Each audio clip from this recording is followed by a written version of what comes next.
Okay, you've probably been hearing the name Lil Tay in the news recently. The Canadian rapper rose to fame in 2018 when she was just 10 years old. So she had these videos, you remember this, where she was bragging about money and cars and beef with other influencers. Then her posts suddenly stopped until this week when an update on her Instagram page said that she had died. So many news outlets ran with the story, reporting it as fact, but it wasn't true. Yesterday, TMZ issued a statement from Lil Tay herself and her family. They said her Instagram account was hacked and she's very much alive. So this was a really interesting thing if you were following this story. What do you think about the way the news media covered it? I mean, it was shocking. It was shocking because it caught my attention. She's now apparently 14.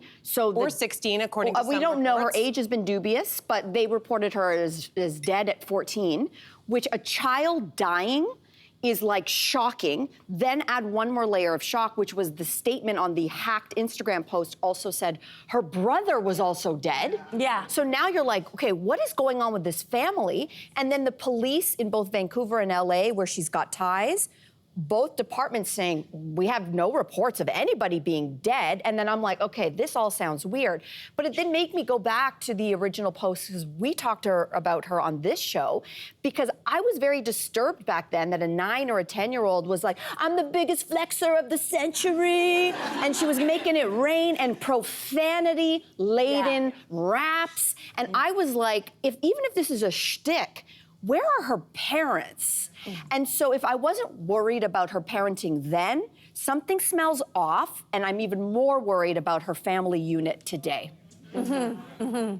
I think that, you know, that day it went viral, and because of that Instagram post, and there were many, you know, mainstream big news outlets that reported it, and they did say, you know, there's under investigation, and, you know, they did say this story is currently developing. But what I found really interesting is that TMZ was one of the only outlets that didn't mention it at all. Yes, that's true. And it was TMZ yesterday that got confirmation of the legitimate story. And she did an interview with it. That's right. Them. Yeah. And so you think about TMZ and what TMZ stands for, very accurate in terms of celebrity, like legal news and arrest reports and all of that.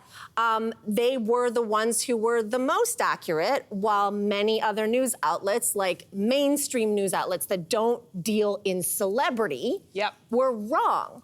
And I thought to myself, I wonder if this wasn't a celebrity or an influencer, if this, for example, was a world leader, would they have exercised more journalistic practice? When you say they, who are you saying? The news outlets that we're talking about that got it wrong. The mainstream big news outlets. I'm not talking about a local news outlet. I'm talking about the big ones, the national ones, the ones with brand name. Media kind of too, That's right. Yeah. Right? So I'm wondering whether or not they would have called their contacts. Exactly. They would have called, they would have I think it's more sourced it out. consequential, but I think it's more not to say that Lil Tay is not consequential, but you know. I do think that there's a celebrity angle to it where they were like, do we have to? And the sensationalizing. Do you remember a few years ago, before the death of Fidel Castro, online, all the time, and from websites, and some bigger than others, there were reports that Fidel Castro died all the time.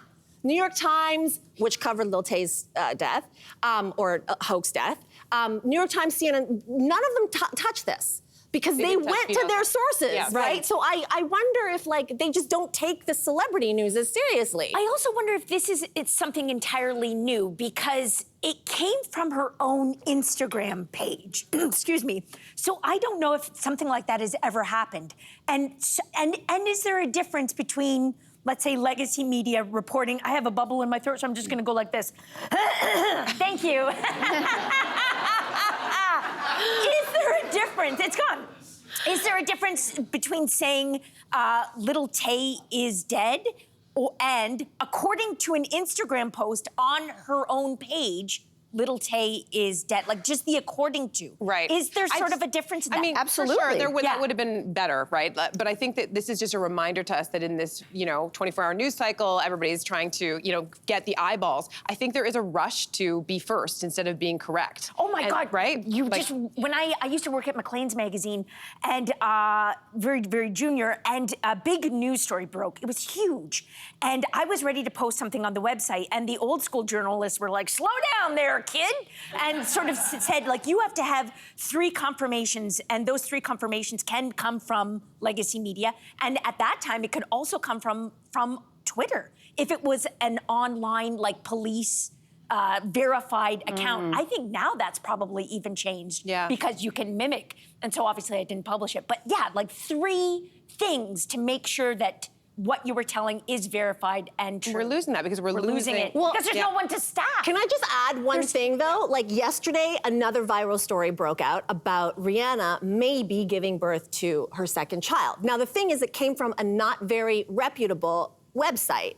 So no media outlet that is considered major, TMZ, People, like all of those have covered it all because they're calling Rihanna, or they're calling Rihanna's people. So as a lesson here, don't go on your social media saying, Rihanna, congratulations. We don't know yet. We don't know. Hey there, what did you think? Drop your comments below and join the conversation. And don't forget to like and subscribe so you can find more on everything from food and fashion to pop culture and current events. See you soon.